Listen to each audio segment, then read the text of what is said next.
Welcome to Tokyosaurus. So what's up in Japan? So the long-awaited Castlevania anime adaptation has finally arrived on Netflix. And being only 4 episodes long, this show is obviously not a fully fleshed out story with tons of character development and overarching themes. It is just an introduction to a series that may or may not have a lot more episodes to come.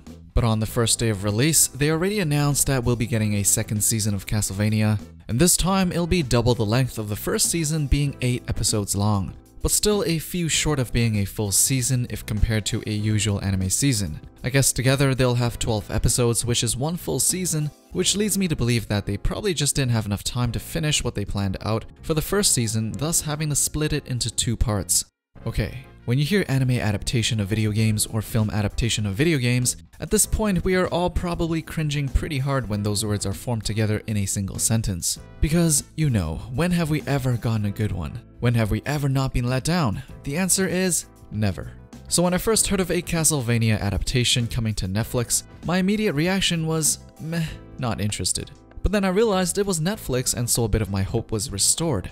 But then again I realized this was Castlevania we were talking about, which isn't exactly known for its compelling plots, but more so just its atmosphere and gameplay. So I lost all my hope again.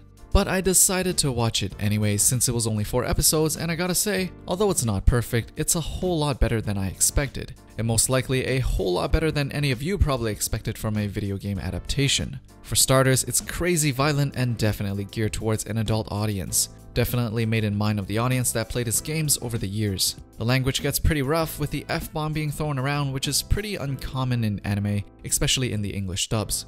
Not saying I watch anime in English dubs, but this was the only option for this anime. No Japanese dubs. The English dubs were pretty damn good though, actually probably one of the most natural sounding dubs I've ever seen in anime, and probably one of the first anime series I can watch in full dubs without having to cringe every 5 seconds. So just for that, it's probably worth a watch because it feels kinda good in a weird way, being able to watch anime without having to read subtitles and not cringing all at the same time. Now what about the actual story? Without spoiling anything, there is actually a story. The series starts off with a focus on Dracula and kinda builds his character into someone you can sympathize with, rather than just another one-dimensional villain, so there is a depth to the characters in the series, rather than just a flow of action-packed sequences.